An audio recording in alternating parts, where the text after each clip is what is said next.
विद्यार्थी मित्रमैत्रिणींनो, आज मी तुम्हाला महात्मा फुले यांच्याबद्दल 4 शब्द सांगणार आहे. ते तुम्ही शांत चित्ताने ऐकून घ्यावी ही विनंती.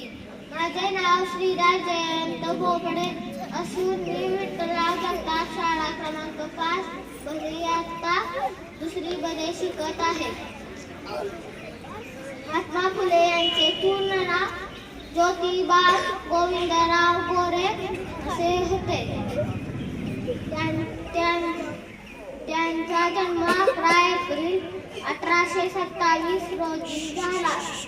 त्यांचे मूळ गाव सातारा जिल्ह्यातील कडगुण आहे. ते एक थोर समाज सुधारक होते. मुलींसाठी त्यांनी पहिली शाळा सुरू केली. डॉक्टर आंबेडकर ते महात्मा फुले यांना गुरु मानायचे. एवढे बोलून मी माझे भाषण संपवतो. जय हिंद, जय महाराष्ट्र.